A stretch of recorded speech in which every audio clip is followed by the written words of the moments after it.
যথেষ্টসকলে আলোচনা কৰিবলৈ ওলাইছোঁ শংকৰদেৱ বিদ্যানিকেতনৰ অষ্টম শ্ৰেণী গণিত অধ্যায় 8Cৰ 6 নম্বৰ প্ৰশ্নটো দিয়া আছে শতকৰা বছৰি 6.25 টকা হাৰ সুতত কিমান মূলধনৰ 8 মাহৰ সুত 375 টকা হ'ব শতকৰা বছৰি দিছে 6.25 টকা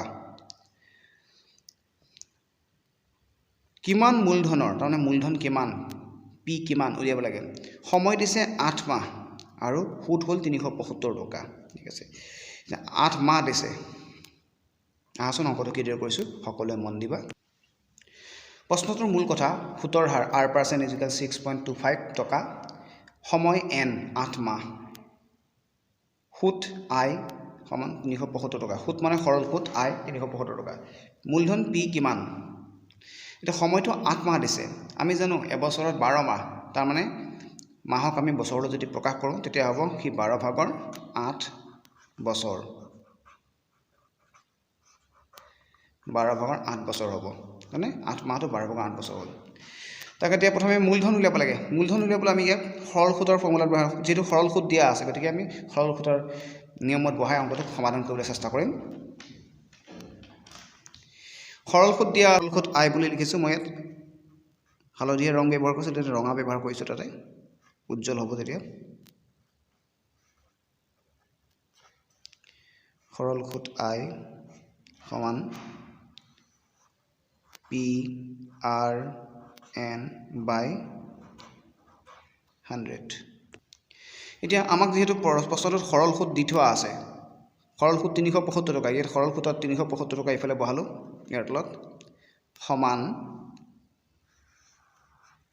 p ৰ মান p মানে মূলধন p টো উলিয়াব দিছে গতিকে p টো ৰাখি থলো খালি p টো নাই কাৰণে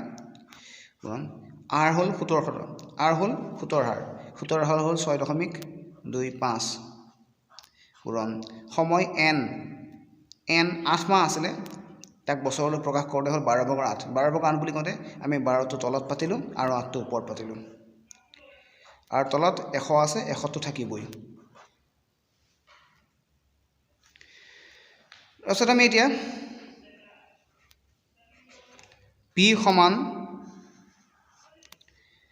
p টো এই ভগ্নাংশৰ লগত পূৰণ হৈ আছিল আমি যদি p টো এফালে লৈ আহোঁ তেতিয়া হলে ইহত উল্টা হৈ গল উল্টা হোৱাৰ লগে লগে এটো হল আৰু এই 375 টো ওপৰত আহিব 375 টো ইহতে হৰণ কৰিব তাৰমানে 375 আৰু এই ওপৰত থকা ইহতবোৰ উল্টা হৈ গল ওপৰত আছিল 6.25 তলত পাতিলো 6.25 into 8 ওপৰত এইটো আছিল আৰু তলত আছিল 100 into 12 গতিকে ওপৰত 100 into 12 পাতিছো যেহেতু এটা কথা মনিবা ইয়াত এই সংখ্যাটো দশমিকত আছে এই দশমিকত থকাৰ কাৰণে আমাৰ অলপ অসুবিধা হ'ব পাৰে গতিকে দশমিকটো নোহোৱা কেনেকৈ কৰিম তোমালোকে লক্ষ্য কৰিবা এটা শাৰী বেছি হ'ব উপায় নাই দশমিক থকা সংখ্যাটো আমি কেনেকৈ কৰিম দেই ইয়াতে যেহেতু দুটা ঘৰ এই দশমিক আছে 6.25 দুটা ঘৰ এই দশমিক আছে গতিকে ওপৰৰ যিকোনো এটা সংখ্যাত দুটা শূন্য বহাই দিলে হৈ গ'ল মানে ওপৰ কেইবাটাও সংখ্যা ওপৰৰ যিকোনো এটা সংখ্যাত দুটা শূন্য বহাই দিলে হৈ যাব ধৰা হ'ল 375 into 100 আছে 100 ৰ লগত দুটা শূন্য বহাই দিলো তেতিয়া হলে চাৰিটা শূন্য হৈ গ'ল পূৰণ 12 তলত এতিয়া দশমিকটো উঠি গ'ল 625 into 8 এতিয়া কৰিবলৈ আমাৰ সহজ হ'ব এতিয়া 625ক হৰণ যোৱা সংখ্যা হৈছে 125 125 ৰে 625ক কৰিলে আমি 5 বাৰ পাম মানে 5 125 গুণ 625 125 ৰে 625ক হৰণ কৰিলে আমি 5 পাম সেই 125 ৰে 375ক হৰণ কৰিলে 3 পাম আমি ডাঙৰ সংখ্যাৰে কৰিব পাৰো ডাঙৰ সংখ্যাৰে হৰণ কৰি দিছে সৰু সংখ্যাৰে কৰিলে দীঘল হৈ যায় এটা ডাঙৰ সংখ্যাটো কৰি দিলো তাৰমানে যেহেতু জানো 5 125 গুণ 625 হয় মানে 125 ৰ প্ৰতি 5 টো পাতিছো আৰু 125 ৰে 375ক কৰিছো তেতিয়া আমি 3 পাইছো 125 5 গুণ 625 125 3 গুণ 375 এইবাৰ থাকিল কেনেকৈ তলত থকা সংখ্যা 5 ৰে 10000ক কোনে কোনে গৈ আছে 5 দুগুণ 10 কৰিলো বাকি শূন্য তিনটা তাত বহাই দিলো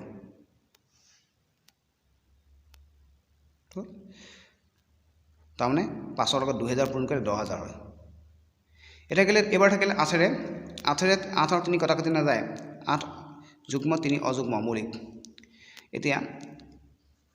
4 গুণ 8 যদি কৰোঁ তেতিয়া 4 গুণ 8 কৰিলে আমি ইয়াত 2 বহাই দিলোঁ থাকি গ'ল 4 গুণ 8 কৰিলে ইয়াত 2 বহালো বহাই থাকিল মোৰ হাতত 4 4 3 গুণ 12 কৰিলোঁ তানে 8 আৰু 12ক 4 এ হৰণ গ'ল সেইকাৰণে 4 গুণ 8 হ'ল 4 3 গুণ 12 যিটো সংখ্যাৰে দুইটাকে কৰিছোঁ সেইটো নবহে এতিয়া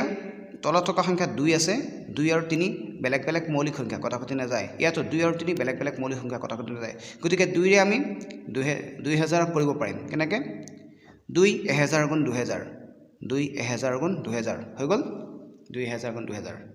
তাৰপিছত আমি সংখ্যাকেইটা পূৰণ কৰি দিম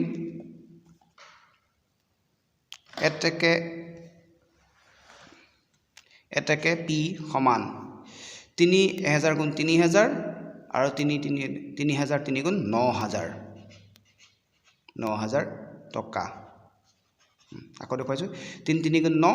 9000 গুণ 9000 টকা সকলো অংকটো নিশ্চয় বুজি পাইছা ইয়াতে এখন অভাৰৰাইট হৈছে বেলেগ কালাৰ আছে তোমালে ৰঙা কালাৰটো চাবা